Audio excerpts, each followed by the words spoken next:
Hola, ¿cómo están? En esta oportunidad voy a hablarles sobre qué es la mercadotecnia y sus antecedentes. Primero necesitamos saber el concepto de mercadotecnia y podemos decir que es el conjunto de actividades que ayudan a satisfacer las necesidades, gustos o deseos de los consumidores a través del intercambio de productos. Hablando sobre la evolución de la mercadotecnia, han surgido a lo largo de la historia distintas definiciones específicas en la evolución. Vamos a mencionar algunas de ellas. La primera es la mercadotecnia masiva. Es que este tipo de mercadotecnia es propia de los años 40 y 50 del siglo XX.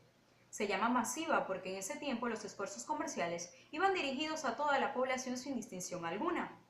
Una característica importante es que con este tipo de mercadotecnia aparecen y se desarrollan los medios masivos de comunicación.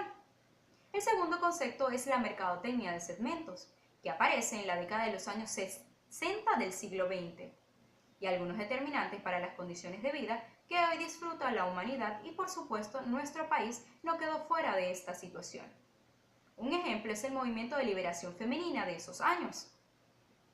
Y hoy en día sabemos que la mujer representa uno de los segmentos más rentables del mercado, pero así como ellas muchos otros grupos del mercado se manifestaron y la mercadotecnia de las organizaciones tuvo que girar para poner en práctica actividades específicamente diseñadas para los segmentos de mercado elegidos. 3. El siguiente concepto que aparece es el de la mercadotecnia de nichos, y este tipo de mercadotecnia es propia de los años 80, cuando las organizaciones se dan cuenta que las ventas crecen pero los mercados no. Es aquí cuando surge el concepto de nicho de mercado, que son clientes dispuestos a casarse con proveedores, siempre y cuando estos sigan cumpliendo satisfactoriamente las demandas del usuario conforme pasa el tiempo y sus necesidades son cada vez más específicas. Otro concepto que aparece es el de mercadotecnia personalizada. Este tipo de mercadotecnia es propia de los años 90 y aparece gracias a los avances tecnológicos en la administración de bases de datos que se refieren a los detalles de conducta en la compra de los consumidores. Otro concepto que aparece es el de la mercadotecnia global. Aparece en los años 90 y es importante porque aparece el concepto de globalización, que la podemos definir como la posibilidad de producir, vender, comprar e invertir en los lugares donde resulte más conveniente independientemente de la región. Y el último concepto que aparece, y el más moderno, es de mercadotecnia local, que combina globalización y localización y se conciben con frecuencia como términos opuestos. Sin embargo, se encuentran íntimamente ligados a través del proceso conocido como localización. Lo anterior significa que en la actualidad los clientes participan plenamente de una cultura popular global al consumir productos y servicios globales, pero adaptado estos a la vida cotidiana local. A lo largo de la historia se han diferenciado diferentes etapas en la evolución del mercadeo. El primero es la etapa de la autosuficiencia económica, donde la recolección de frutos, hojas, raíces, y no había ninguna clase de intercambio, por lo tanto no existía el mercadeo como tal. El hombre se volvió sedentario, se agrupaba en tribus, hacía de todo y la única división era por edad y sexo. La segunda etapa es la del consumo primitivo, donde la destreza del hombre y la necesidad lo llevan a descubrir o inventar lanzas, cuchillos, arcos y flechas. El hombre era cazador y la mujer recolectora. No había intercambios ya que todos trabajaban para todos y el bien de la comunidad era individual. La tercera etapa es la etapa del trueque, donde el hombre pasa de recolector a productor. Perfeccionó la agricultura y la ganadería. El trabajo se repartía y surgió la especialización, es decir, ramas, alfarería, metalurgia y tejido. La especialización dio como resultado producir más de lo que se necesita y cambiar artículos por otros.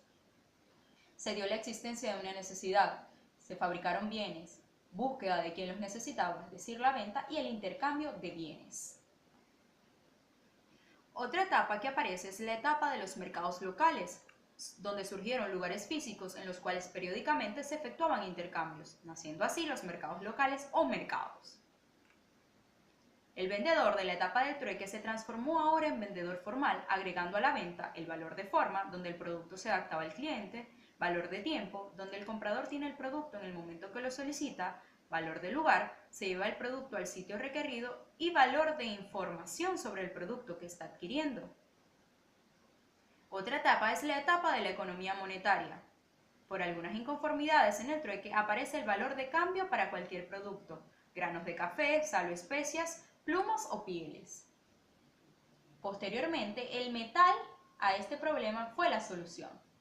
Los venecianos resolvieron el problema creando la letra de cambio, los bancos y finalmente el papel moneda. Otra etapa que aparece en esta evolución es la etapa del capitalismo primitivo. En la Edad Media, el feudalismo, teníamos señores feudales, nobles, iglesias y ejército. Y a partir del siglo XIII hay activo mercantilismo en ciudades y aparecen los comerciantes llamados burgueses. Luego aparece la etapa de la producción, que es la etapa que se dio en la Revolución Industrial. Aparecieron la imprenta, los telares mecánicos, las máquinas de vapor y hubieron mejores comunicaciones. El comercio creció considerablemente, pero la producción no. Nace además la organización social que llamamos empresas y la industria produce en masa, textil, armas, tabacos, entre otros. Y aparece la cadena de distribución, productores, mayoristas, detallistas y luego a los consumidores. Los fabricantes satisfacían necesidades básicas como alimento, vivienda y vestido. Y el concepto de satisfacer los deseos no había nacido aún. Luego tenemos a la etapa de las ventas. En el año 1930 la competencia del mercado favorecía ligeramente a los consumidores. Había más productos que demanda. Se producía lo que se quería sin prestarle importancia a las necesidades del consumidor. Y en 1930 aparece el mercadeo, que es la actividad más importante realizada en esta época, que fueron la venta directa y la publicidad. Se alargó hasta la década de los 50 y en ese momento se empieza a buscar la satisfacción del cliente. La etapa del mercadeo aparece luego de los años 50, donde se determinaron deseos y necesidades que el consumidor tenía para estar satisfecho por los bienes y servicios producidos. Y aparece una frase muy importante que dice que las compras repetidas son el fundamento de cualquier negocio de éxito. Ya hablamos sobre el concepto de mercadotecnia en las diferentes etapas y conceptos importantes que han aparecido a lo largo de la evolución de la misma. Pero es importante resaltar que hoy en día el comercio por Internet ha aumentado muchísimo y es una realidad, por lo que marketing y comercio electrónico, más que una necesidad, ha llegado para quedarse y dominar el mundo de la mercadotecnia. Muchas gracias por ver mi video, los invito a ver el próximo.